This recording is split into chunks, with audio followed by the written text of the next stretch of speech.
नमस्कार, स्वागत है आप सभी का। मैं हूं आपके साथ कुमार कुणाल धीरज। आप देख रहे हैं मुद्दा में आज बात करेंगे चीन के ब्रह्मपुत्र ब्रह्मास्त्र की। यह कितना असरदार होगा, इस सवाल के जवाब को भी ढूंढने की कोशिश करेंगे। सिंधु जल संधि को स्थगित करने के बाद पाकिस्तान में खलबली मची हुई है। सीज फायर के बाद पाकिस्तान भारत से दोबारा सिंधु जल समझौता शुरू करने की बार बार नाकाम कोशिशें कर रहा है। एक हालिया रिपोर्ट से पता चलता है कि पाकिस्तान की तरफ सिंधु और झेलम नदियों का जल स्तर कम हो रहा है। पानी की इस कमी का सीधा असर गर्मियों की मौसम में होने वाली फसल पर पड़ेगा। ऐसे में पाकिस्तान ने एक बार फिर डराने की रणनीति अपनाई है। पाकिस्तान ने कहा है कि अगर भारत ने उनका पानी रोका तो चीन ब्रह्मपुत्र नदी का पानी रोक देगा। पाकिस्तान के प्रधानमंत्री शहबाज शरीफ के एक वरिष्ठ सहयोगी राणा एहसान अफजल ने पिछले महीने के अंत में चेतावनी दी थी कि भारत द्वारा सिंधु जल संधि को निलंबित करने से एक खतरनाक मिसाल कायम हो सकती है। उन्होंने कहा कि चीन भी ब्रह्मपुत्र नदी का पानी रोकने जैसे कदम उठा सकता है। अगर इस तरह की चीज़ें होती हैं तो पूरी दुनिया युद्ध की स्थिति में होगी। चीन के कब्जे वाले तिब्बत में ब्रह्मपुत्र नदी को यारलुंग जंगबो के नाम से जाना जाता है। यारलुंग जंगबो नदी जब भारत के अरुणाचल प्रदेश में बहती है तो ये ब्रह्मपुत्र बन जाती है। अब उधर बीजिंग में Center for China and Globalization के उपाध्यक्ष विक्टर झिकाओगाओ ने कहा है कि किसी को दूसरों के साथ वैसा व्यवहार नहीं करना चाहिए जैसा कि वे स्वयं अपने साथ नहीं चाहते। लेकिन क्या चीन वास्तव में भारत में ब्रह्मपुत्र नदी के प्रवाह को रोक सकता है? तकनीकी, भौगोलिक और भू राजनीतिक कारकों को ध्यान में रखते हुए चीन कुछ हद तक ब्रह्मपुत्र के प्रवाह को बदल सकता है, लेकिन वह इसे पूरी तरह से नहीं रोक सकता। वास्तव में प्रवाह को बदलने से भी बड़े परिणाम हो सकते हैं। वहीं असम के मुख्यमंत्री हेमंत बिस्वा शर्मा ने कहा है कि अगर चीन ने ब्रह्मपुत्र के प्रवाह को रोकने की कोशिश की तो इससे भारत को नुकसान नहीं बल्कि मदद मिलेगी। उन्होंने कहा कि इससे असम में बार बार आने वाली बाढ़ कम होगी, जिससे हर साल लाखों लोग विस्थापित होते हैं। तो यह ब्रह्मास्त्र जिसकी ओर पाकिस्तान इशारा कर रहा है, क्या वाकई चीन के पास है? वाकई सीरियसली हमें इसे चेतावनी के तौर पर लेना चाहिए? इन्हीं सारे मुद्दों पर आज हम चर्चा करेंगे। हमारे साथ हमारे खास मेहमान जुड़ चुके हैं। हमारे साथ कर्नल दिनेश शर्मा साहब जुड़ चुके हैं बतौर रक्षा विशेषज्ञ। हमारे साथ संजीव श्रीवास्तव साहब भी जुड़ चुके हैं, आप विदेश मामलों के जानकार हैं। आप दोनों खास मेहमान का स्वागत है। शर्मा साहब, आंखें दिखाने की बात हो रही है, युद्ध के मैदान से आप ताल्लुक़ रखे हैं, तो शुरुआत आप ही से करते हैं। सर, ये जो पाकिस्तान इतने कॉन्फिडेंस के साथ कह रहा है कि चीन भारत का पानी रोक देगा, ये कॉन्फिडेंस उसके पास कहाँ से आया? क्या चीन वाकई में इस टर्म्स पर पाकिस्तान के साथ सीरियसली कोरिलेट करके ऐसा कर सकता है या ऐसा नहीं कर सकता है? और ऐसी स्थिति में क्या हो सकता है? शुरुआत आपके साथ शर्मा साहब। कुणाल जी, ऐसा है कि पाकिस्तान की फितरत के अंदर है झूठ को फैलाना और भ्रम फैलाना। सबसे पहले तो मैं चाहूंगा कि पाकिस्तान को जो है अपने फैक्ट एंड फिगर जो है वो करेक्ट कर लेने चाहिए। ब्रह्मपुत्र नदी के ऊपर अगर चाइना पानी को रोक सकता है तो ये पूरी तरह से सत्य नहीं है, क्योंकि जो ब्रह्मपुत्र के अंदर चाइना की तरफ से जो कंट्रीब्यूशन है वो तकरीबन 30 to 35 या 40% तक का पानी का होता है, गासिक ग्लेशियर से होते हुए, और तिब्बत के अंदर जो थोड़ा बहुत रेनफॉल होता है उससे जो है ब्रह्मपुत्र के अंदर अपस्ट्रीम हमारे पास पानी आता है। और उसके बाद बाकी जब ये अरुणाचल के अंदर एंट्री करती है तो उसके बाद जो है ना मैक्सिमम वाटर जो है हमारा जो बरसात का पानी होता है और बाकी जो और नदियां हैं या ट्रिब्यूटरीज हैं वो आके जो है ब्रह्मपुत्र के अंदर मर्ज करती है। तो पूरी तरह से ये कहना कि चाइना जो है पानी का प्रभाव रोक देगा तो ये कदापि भी सत्य नहीं है। हालांकि दिसंबर के अंदर जो है चाइना ने अनाउंस किया है कि वो यारलुंग के इलाके के अंदर एक डैम बनाएगा, सबसे ऊंचा डैम बनाएगा, जिससे कि वो बिजली उत्पादन करना चाहता है। तो ये हमारे लिए एक प्रकार से जो है चिंता का विषय है। कारण ये है कि वो पानी के प्रभाव को रोक सकता है। दूसरा ये है कि वो इलाका जो है वो अर्थक्वेक प्रोन इलाका है। अगर बाई चांस कि किसी कारणवश भूकंप की स्थिति के अंदर या कोई इंजीनियरिंग के अंदर फॉल्ट हो जाता है और उस डैम को नुकसान पहुंचाता है, तो उससे जो आफ्टर इफेक्ट होगा हमारा असम और अरुणाचल प्रदेश के अंदर, वो काफी हमारे जान और माल के नुकसान होने के चांसेस हैं। नेक्स्ट बात है कि चाइना ने अभी तक इस प्रकार का कोई भी स्टेटमेंट या कोई भी वक्तव्य नहीं यूज किया है कि हम ब्रह्मपुत्र के पानी के बहाव को मोड़ेंगे या रोकेंगे या कुछ इस प्रकार की कोई स्टेटमेंट नहीं दिया। हालांकि हमारी जो है चाइना के साथ इसके ऊपर किसी प्रकार का कोई एग्रीमेंट नहीं है, सिर्फ एक मेमोरेंडम ऑफ अंडरस्टैंडिंग है और इसके अलावा हमारा उसके साथ ब्रह्मपुत्र रिवर के ऊपर पानी शेयर करने का कोई ट्रीटी नहीं है। लेकिन पाकिस्तान जो है, पाकिस्तान दुनिया का ध्यान बटाने के लिए, डाइवर्ट करने के लिए और अपनी खुद की पॉपुलेशन को एक प्रकार से जो प्रॉब्लम है वो फेस कर रहे हैं पानी की वजह से या और कारणों की वजह से, एक प्रकार से वो उनके सामने जो है उनका अपनी पाकिस्तानी पब्लिक का जो है ध्यान डाइवर्ट करना चाहते हैं और साथ के साथ जो है वो एक प्रकार का अलग से किस्म का नैरेटिव जो है वो भारत के सामने पेश करना चाहते हैं कि चाइना जो है उनके फेवर में है, वो किसी समय भी जो है ब्रह्मपुत्र नदी का पानी रोक सकता है। लेकिन यस, पूरी तरह से तो हमारे ऊपर नहीं इफेक्ट पड़ता है, लेकिन यस इफेक्ट पड़ता है।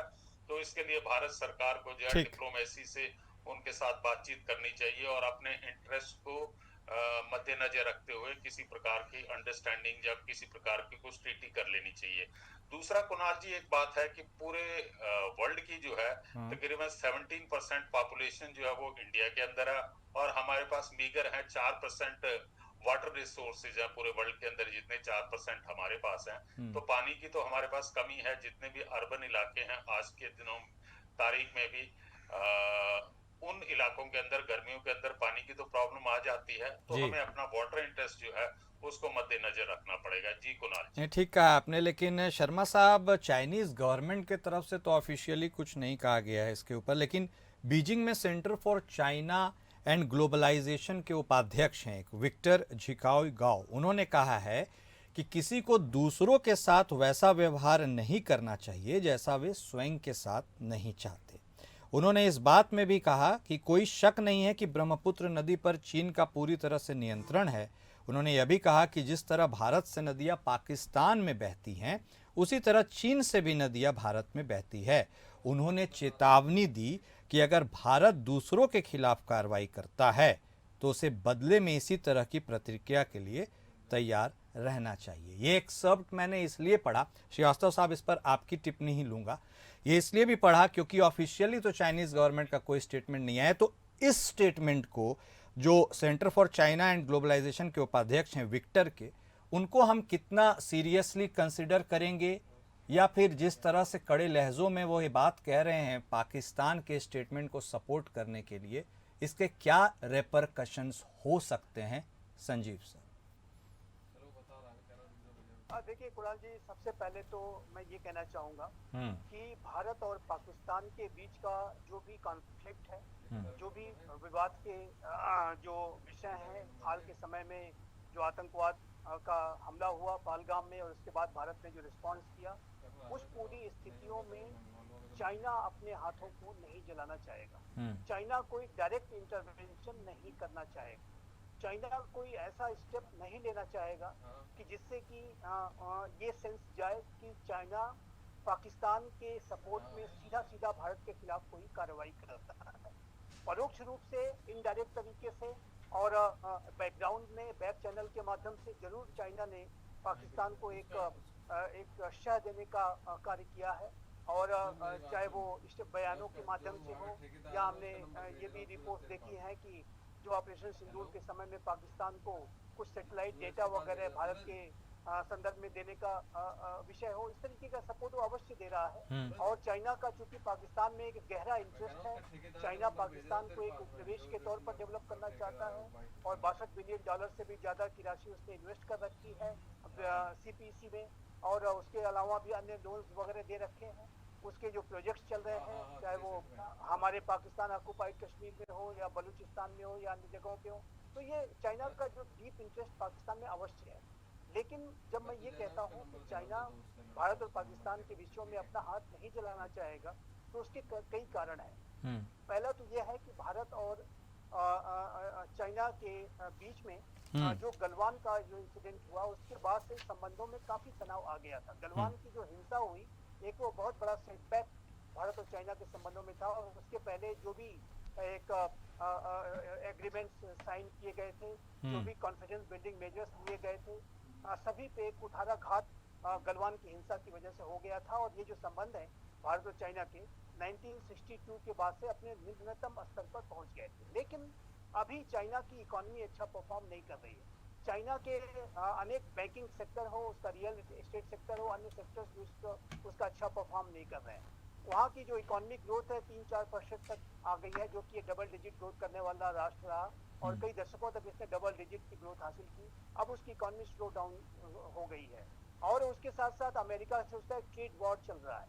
और विश्व की जो बड़ी सप्लाई चेन्स हैं, वो कोरोना के पैंडेमिक के दौरान चाइना का जो बिहेवियर सामने आया, उससे चाइना जिस तरह से एक्सपोज हुआ, उसके बाद से उसने, और चाइना ने पूरे कोरोना के पैंडेमिक के दौरान ही बड़े एक्सपेंशनिस्ट डिजाइन्स को जो दिखाया अपने, चाहे वो भारत के गलवान की हिंसा हो, जो कि कोरोना के पैंडेमिक के दौरान ही हुई थी, और उसके अलावा भी अन्य क्षेत्रों में भी जो उसने अपना दबदबा बनाने की कोशिश की, चाहे वो ताइवान हो, चाहे वो साउथ चाइना सी हो, उससे चाइना एक्सपोज हुआ, और अंतर्राष्ट्रीय समुदाय जो लोकतांत्रिक राष्ट्र से, बड़े औद्योगिक राष्ट्र से उससे नाराज हुए, तो उन्होंने अपनी सप्लाई चेन्स भी विड्रॉ करना शुरू कर दिया है। तो ऐसे में चाइना अंडर प्रेशर है, और इसी अंडर प्रेशर की वजह से चाइना ने भारत के प्रधानमंत्री श्री नरेंद्र मोदी से, उनके जो राष्ट्रपति शी जिनपिंग है, उन्होंने कजान में रशिया में मुलाकात की, और उसके बाद हमने देखा कि जो डेप्सांग प्लेन्स और डेमचौक में जो एक डिसएंगेजमेंट की जो आवश्यकता थी, वो चाइना मान गया उसके लिए,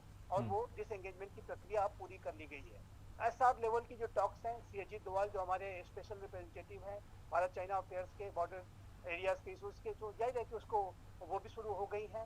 कैलाश मानसरोवर यात्रा भी शुरू होने की तैयारी है, और साथ ही साथ जो रिवर डेटा शेयरिंग को लेकर के भी जो एसआर लेवल की टॉक्स हुई थी, जिसमें कि श्री अजीत डोवाल ने चाइना की यात्रा की थी, उसमें भी सहमति बनी थी कि वो फिर से चाइना ब्रह्मपुत्र का जो रिवर डेटा शेयरिंग करेगा, और 2022 से वो ऐसा नहीं कर रहा था। तो ये चाइना की जो आंतरिक मजबूरियां हैं, उसकी वजह से वो भारत जैसे विश्व के सबसे बड़े लोकतांत्रिक राष्ट्र के साथ साथ जो सबसे बड़ा लोकतांत्रिक बाजार है, उसके साथ वो अपने संबंध कम से कम ठीक करके रखना चाहता है, ताकि वो अन्य इश्यूज पर अपने आप को फोकस कर सके। तो इसी वजह से मेरा मानना है कि चाइना और भारत के जो संबंधों का जो स्केल है, वो बहुत बड़ा है, वो पाकिस्तान से उसकी तुलना नहीं हो सकती।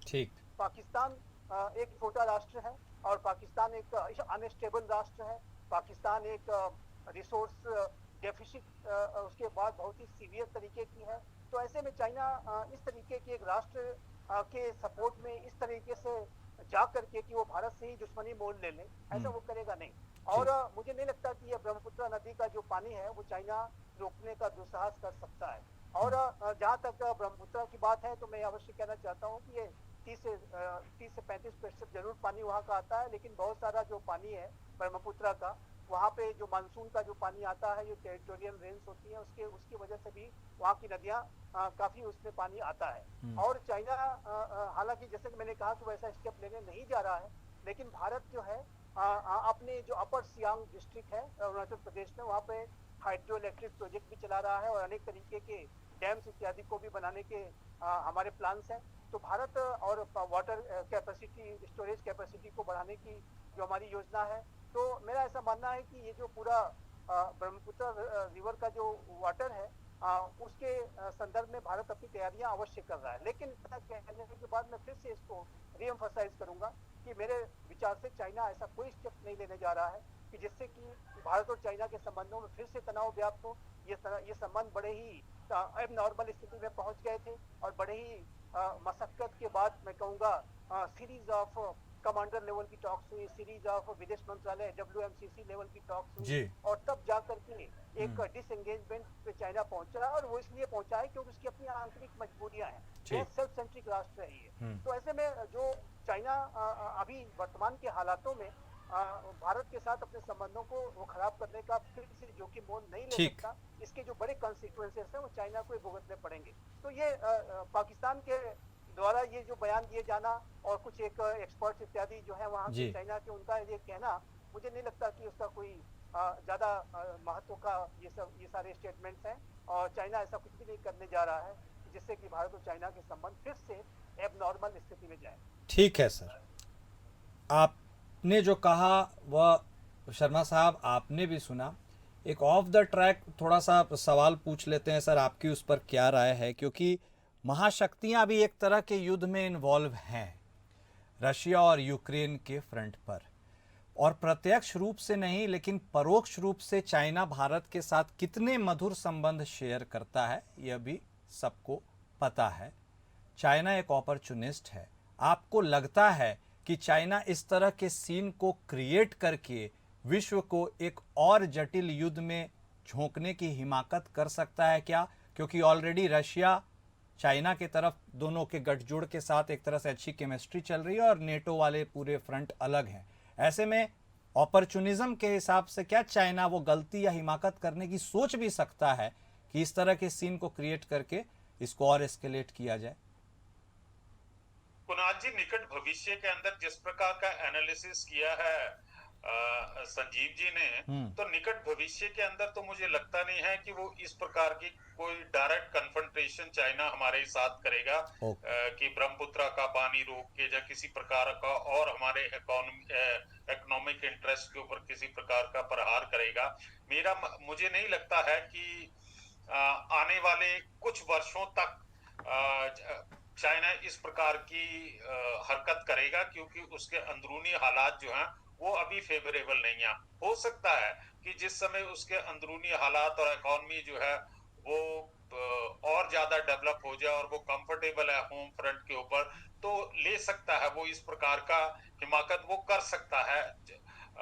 क्योंकि ये बेसिकली अवसरवादी है, ये जहां पर अपने इंटरेस्ट देखता है ये अपने इंटरेस्ट को फुलफिल करने के लिए किसी भी हालात तक जा सकता है। अब बात आ जाती है आपने कि विश्व शक्तियां जो हैं युद्धों के अंदर ऑलरेडी इन्वॉल्व हैं, क्या वो तीसरा फ्रंट खुल सकता है? चाइना जाने। देखिए साहब, आज की तारीख के अंदर, आज से कुछ महीने पहले या कुछ जनवरी से पहले मुझे किसी प्रकार का विश्वास था कि जो विश्व की शक्तियां हैं वो ओवरऑल जो है कुछ ना कुछ अपना इन्फ्लुएंस डालती हैं, लेकिन पिछले चंद एक महीनों से जिस प्रकार से अलायंसेस, जिस प्रकार से गठजोड़ जो हैं वो बदल रहे हैं डे बाय डे अपने वेस्टेड इंटरेस्ट के लिए, तो मुझे नहीं लगता है कि आज की तारीख के अंदर जब तक कि विश्व की जो शक्तियां हैं इनके खुद के इंटरेस्ट जो हैं वो क्लैश नहीं करते हैं तो ये बीच के अंदर कूदेंगे या कुछ करेंगे। बाकी हालात के अंदर तो इस समय everybody has to fight his own battle. अब आप देख लीजिए ये अमेरिका के इंटरेस्ट देख लीजिए। अमेरिका जब से डोनाल्ड ट्रंप आया, कभी उन्हें ग्रीनलैंड चाहिए, कभी गाजा चाहिए, कभी यूक्रेन के मिनरल चाहिए, और अब जो है पाकिस्तान के साथ जो है उन्होंने बिटकॉइन का और बाकी और कई संबंध बना लिया। अब उनकी नजर जो है वो बलूचिस्तान के मिनरल्स के ऊपर है। तो बेसिकली जो है अभी हर एक व्यक्ति जो है, हर एक राष्ट्र जो है वो अपने फायदे के बारे में सोच रहा, उसे कोई मतलब नहीं है कि विश्व पटल के ऊपर किस प्रकार की शांति या नहीं है। अभी हालात इस प्रकार के हो गए अब कि वो लोग जो कि आज तक बातें करते थे डेमोक्रेसी के बारे में और ह्यूमन राइट्स के बारे में, वही लोग जो है आज की तारीख के अंदर जाके जो एक समय जो टेररिस्ट होता था अलकायदा, वो ISIS के साथ था, उस व्यक्ति ने अमेरिका के अंदर 5 साल जेल में भी रहा। आप जाके उससे हाथ मिलाते हैं, कहते हैं he is a very smart young man. तो आपके इंटरेस्ट कहाँ, आपका वैल्यू सिस्टम कहाँ चला गया? आपके वो जो ह्यूमन राइट के लिए और डेमोक्रेसी के लिए जो आप छाती पीट पीट कर जो है चिल्लाया करते थे, डेमोक्रेसी के नाम के ऊपर आपने ना जाने कितने देशों की जो है रिजीम चेंज करा के वहां पे अनार्की पैदा कर दिया। आप देख लीजिए लीबिया में क्या हो रहा, आप देख लीजिए इराक के अंदर क्या हो रहा, ईरान के साथ आप किस प्रकार का व्यवहार कर रहे हैं। आप एक 20 लाख की पॉपुलेशन जो है गाजा के अंदर, आप उस पूरी पॉपुलेशन को आप दूसरे कंट्रीज को कह रहे हैं, जॉर्डन को या सीरिया को या बाकी कंट्रीज को कह रहे हैं कि आप इनको अपने कंट्री में एडजस्ट कर लो ताकि हम जो है यहाँ पे गाजा के अंदर रीडेवलपमेंट करेंगे। तो साहब जैसा मैंने पहले कहा है कुणाल जी कि अब तो हर आदमी को अपनी लड़ाई खुद लड़नी पड़ेगी और हम जो है हम आज की तारीख के अंदर इतने कैपेबल हैं कि हम अपने इंटरेस्ट की देखभाल कर सकते हैं, और समय आने के ऊपर हम मिलिट्री फोर्स को भी इस्तेमाल कर सकते ठीक। हैं to safeguard the territorial integrity और हमारे जो देश के हित हैं। जी Kunal ji. All things said. अब संजीव साहब, एक स्टेटमेंट के ऊपर या एक रिएक्शन के ऊपर मैं आपका ध्यान केंद्रित करना चाहता हूं। असम के मुख्यमंत्री हेमंत बिस्वा शर्मा साहब ने कहा है कि अगर चीन ने ब्रह्मपुत्र के प्रवाह को रोकने की कोशिश की तो इससे भारत को नुकसान नहीं बल्कि मदद मिलेगी। उन्होंने कहा कि इससे असम में बार बार आने वाली बाढ़ कम होगी, जिससे हर साल लाखों लोग विस्थापित होते हैं। मैं आपका यह रिएक्शन और ये समझने की कोशिश कर रहा हूं संजीव सर कि इस स्टेटमेंट को कितना क्रेडिबिलिटी दिया जाए, तवज्जो दिया जाए, या फिर इसे एक पॉलिटिकल स्टेटमेंट के रूप में देखा जाए, और क्या इस तरह हमें चीन को चिढ़ाना चाहिए या उकसाना चाहिए? आपका व्यू पॉइंट। देखिए, ये आसाम के मुख्यमंत्री श्री हेमंत बिस्वा शर्मा जी का ये जो बयान है, ये बहुत ही सकारात्मक बयान है, अच्छा। और जिसको कि हम कहते हैं कि ग्लास हाफ फुल देखना। ग्लास को हाफ एम्प्टी भी हम देख सकते हैं, लेकिन ये जो बयान है वो जाहिर है कि he is saying glass half full. और ऐसी अगर कोई स्थिति बनती है तो ऐसे में भारत स्वयं से अपनी चैलेंजेस को डील करने में समर्थ होगा, सक्षम होगा, और उसके लिए संकल्पबद्धता भी है। इस बात को बताने के लिए भी ये बयान दिए गए हैं। और भारत के ऊपर किसी भी तरीके का कोई पुल्स एंड प्रेशर न कर सके, भारत को कोई इंटिमिडेट न कर सके, उसके लिए भारत की जो संकल्पबद्धता किस तरीके की है वो इस सकारात्मक बयान से दिखाई देता है। जैसा कि मैंने कहा कि जो ब्रह्मपुत्र का पानी यदि वर्स्ट के सिनारियो में, मैं बिल्कुल भी नहीं मानता कि ऐसा चाइना करने जा रहा है, लेकिन यदि वर्स्ट के सिनारियो, यदि 1 मिनट के लिए आप मान भी लें कि चाइना ने ऐसा कर ही दिया है, तो ऐसे में भी भारत के जो अपने वाटर के जो ब्रह्मपुत्र के रिसोर्सेस हैं वो अपने आप में काफी है, सेल्फ सफिशिएंट है। और जाहिर है कि इस तरीके की जो बाढ़ की स्थितियां हर वर्ष हम ब्रह्मपुत्र में देखते हैं, जब पानी बहुत ज्यादा आता है, तो ऐसे में ये जो ऐसी स्थितियों में किसी भी तरीके का जो बाढ़ का, फ्लड का जो सिचुएशन है उसको डील करने में भी एक मदद अवश्य मिल सकती है। और ये मैं इसीलिए इस बात को, इस बयान को एक सकारात्मक बयान के तौर पर देखता हूँ। और मेरा ऐसा मानना है कि ये भारत के अपने ऊपर जो आत्मविश्वास है उसको दर्शाता है कि भारत किसी भी स्थिति में सिचुएशंस को डील कर सकता है, और अनेक जो संकट की स्थितियां होती हैं उसमें संभावनाएं तलाश कर सकता है। आपदा वाली स्थितियों में भी भारत अनेक ऐसे अवसर भी तलाश कर सकता है जो कि भारत के अपने हितों में हो। तो मुझे लगता है कि ये जो बयान है इसे हमें एक भारत का जो एक आत्मविश्वास से भरा हुआ इस नए भारत के एक बड़े नेता का, एक राज्य के मुख्यमंत्री श्री हेमंत बिस्वा शर्मा जी के बयान को मैं इस तरह से देखता हूँ। और लेकिन इतना कहने के बाद मैं अवश्य कहूंगा कि ये जो टेरिटोरियल जो मानसून होती है, टेरिटोरियल रेंज जो होती है, उसका भी पानी बहुत ही बड़ी मात्रा में ब्रह्मपुत्र में आ जाता है, 60 से 70%। तो ऐसे में यदि 30 से 35% पानी अगर चाइना रोकता भी है तो उसका बहुत ही ज्यादा कोई बड़ा प्रभाव भारत के ऊपर नहीं पड़ेगा, ये बात भी बहुत स्पष्ट है। और दूसरा कि जैसा कि मैंने अपने आपके पहले सेगमेंट में बताया, तो भारत अनेक डैम बिल्डिंग भी कर रहा है, वाटर रिजर्वायर्स भी बना रहा है।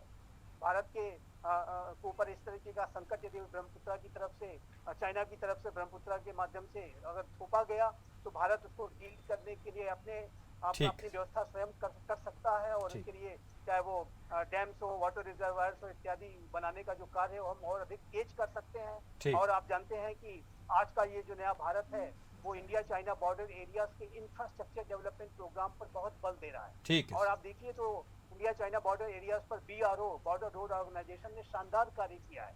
और मेरा ऐसा विश्वास है कि यदि हमें डैम्स भी बनाने हुए, यदि अनेक अन्य स्ट्रक्चर्स भी वाटर रिसोर्सेज को सिक्योर करने के लिए बनाने हुए, तो वो भी हम बहुत ही तेज गति से टाइम बाउंड मैनर में कर सकते हैं। तो मेरा ऐसा मानना है कि ये जो बयान है ये भारत के, नए भारत के एक गहरे जो आत्मविश्वास को दर्शाता है और संकल्प को भी दर्शाता है कि हम किसी भी स्थिति को स्वयं से डील कर सकते हैं और किसी भी स्थिति का मुकाबला कर सकते हैं। ठीक है सर, बहुत शुक्रिया। आप दोनों खास मेहमान हमारे साथ जुड़े, आपने अपना वक्त दिया, इस चर्चा में शामिल हुए।